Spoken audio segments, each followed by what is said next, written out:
miarabantsika mpanaraka ny fandaharanao adinareo aty Maizinandro misy atsika amin'izao fotoana izao a zany hoe toerana anankiray quartier anankiray mampisaraka ny Ambatoroka sy Amboniandra fambolena artisau manodidina atsika izay toerana feno alaala be izy ity taloha ary anisan'ny toerana tsy nisy jiro tamin'izany fotoana izany ka tia nitondrany anareo a hitsidika ny tokantrano madame Adrienne tsika rehefa avy eo a hitondra ny dahandrony tsy ampiandelanareo ary zay fa dia ndao ary tsika ho any madame Adrienne.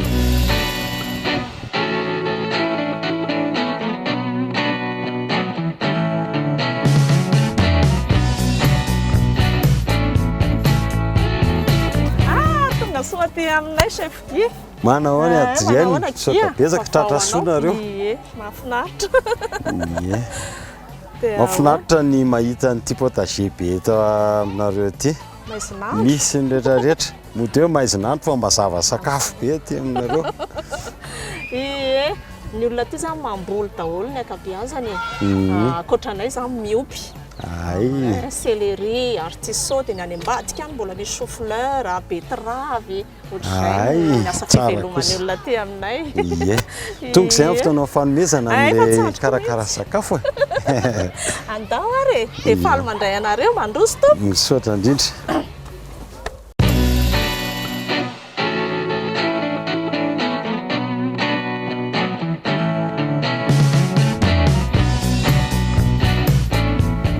Mamerina ny fisaorana ny Adrienne antsika nampandrosan'ny aodinareo araka ny nampanantenana moa zany dia ity ny tablier ka dia ity le 10,000 ariary vidianantsika ingrédient hikarakarana n'le sakafo atao rehefa avy eo.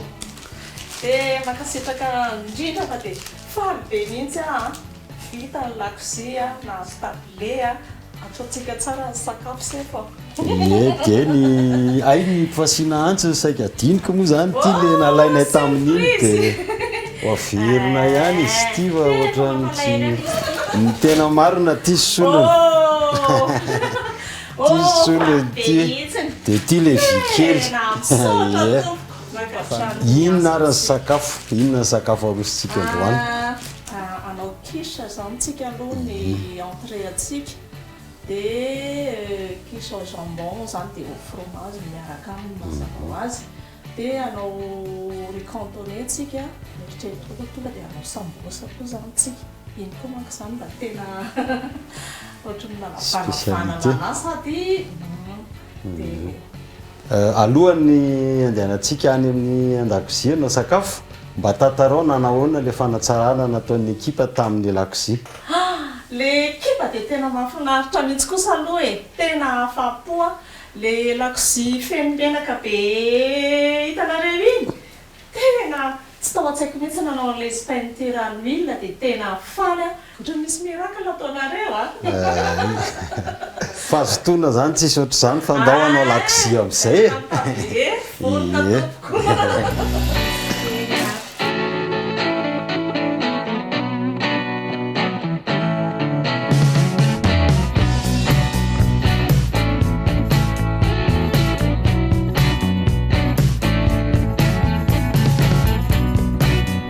Quiche no nanomboan'ny madame Adrienne azy.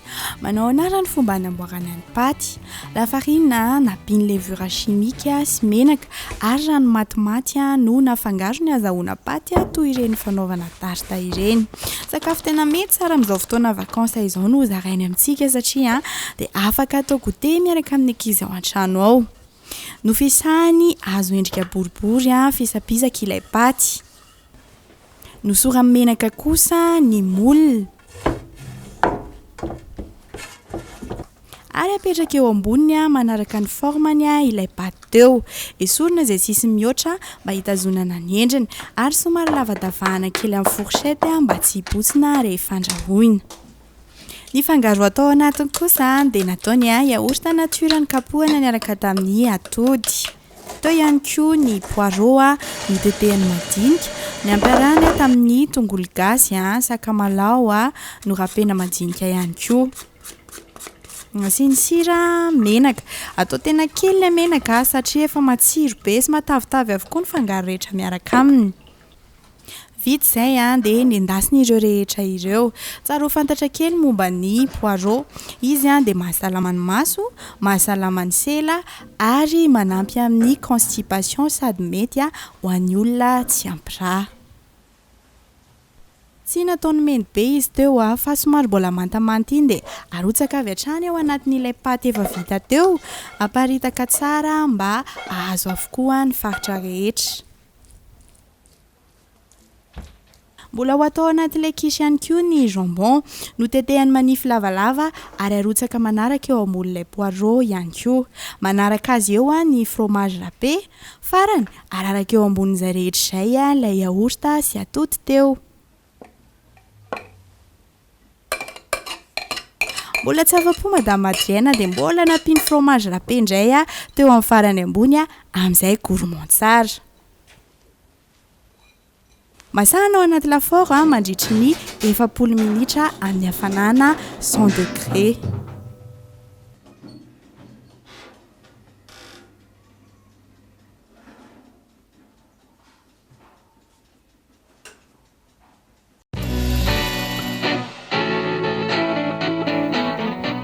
Masaka renkisy satria moa zany tena matsiro be izy ity dia naroso madame Adrienne niaraka tamin'ny salady mba ho maivamaivana. Salade verte nampiarahany tamin'ny mananasy sy vinaigrette natao tamin'ny citron.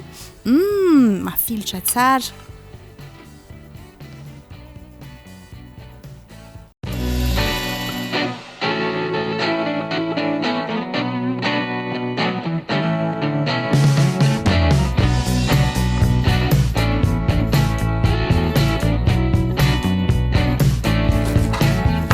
Rehetra angamba samy mpakafy sambosa daholo izay indrindra no nitondra madame Adrienne azy ity atao anaty fandaharana amin'izay tsy voatery mividy vao mihinana fa ianao ihany no manamboatra azy dia tsy miafiafy amin'ny fangaro ao anatiny. Teto izao ny any madame Adrienne dia tongolo maitso sy kotomila manta nafangaro tamin'ny poivron, gros oignon, sakamalaho sy tongolo gasy masaka avy nendasiny. Ireo no nampiany tao amin'ny boaty atao anatin'ilay sambosa mba hialana mahazatra hoe viande na poulet foana. Ny fomba nanaovana ny paty tsotra kely, lafarina 250 g nafangarony tamin'ny menaka 2 sotro lehibe sy levure chimique atsasaka ny sotro kely ary rano matimaty. Nofisahany tamin'ny fitaovana voatokana ho an'izany ilay paty mba ho tena manify tsara. Tracena ary zarazaraina en forme logange toy izao hitanao amin'ny sary izao mba hanamora ny fanamonosana sady azahoana ilay triangle mahasambosa azy.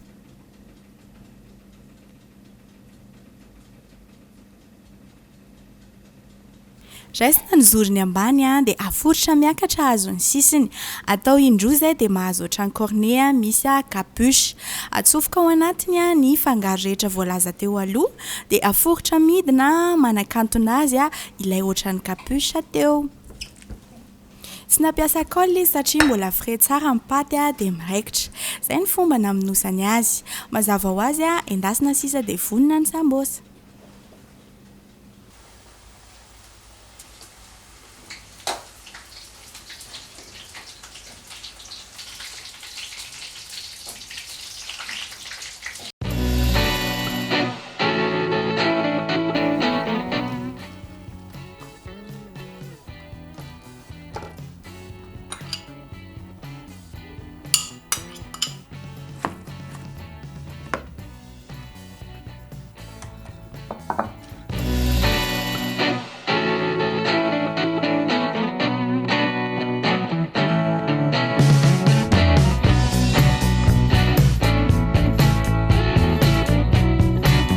Ty le poireau ny zahako mitazomina mihitsy nangalariko ty poireau raiky izay atoroantsika mpanaraka amin'ny fandaharana sy anatsaratsika ny fandrahoan-tsakafo.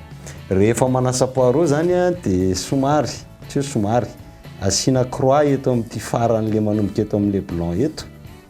Zany hoe atsofoka ohatr'izao ny antsy dia ampiakarina dia atao croix. Ny antony amin'izay rehefa manasa an'le izy ianao dia miala le ohatran'ny fotapotaka kely ao anatin'ireny. Tiako tsodina kely le geste technique amin'le façonnage, amin'le mamorotra an'le sambosa teo averenjerena mihitsy ny fandaharana fa tena hoe technicité be mihitsy ny azy a sady aingana no correcta tena correcta le sambosy tsy mila le lafarinina kely atao lakoliny iresaka cuisson kely par rapport am'le fa maninona ny atao mafana menaka de fa maninona no atao mangatsika le izy no ampiasaina atao mafana menaka raha tianao iseconcentré ao anatin'ilay sakafo ny tsirony de atao de paramangatsika izy raha tianao iexpansena ataontsika hoe mivoaka ao anatin'le sakafo ny tsirony tonga de isaoty kely atao anatin'le paty tsy masaka le paty any ambany dikan'izay zany rehefa mahandro anazy de ataovy mamay be aloha le lafaoro ambany amin'ny voalohany de zay vao atao an'le ambony ambany le appareil ao anatiny a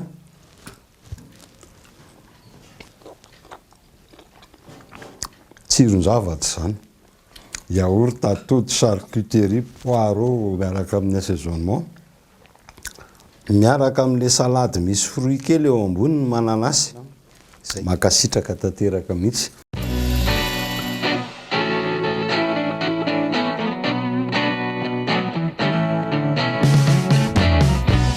lokony aloha tena lokona sambosa ny tsirony a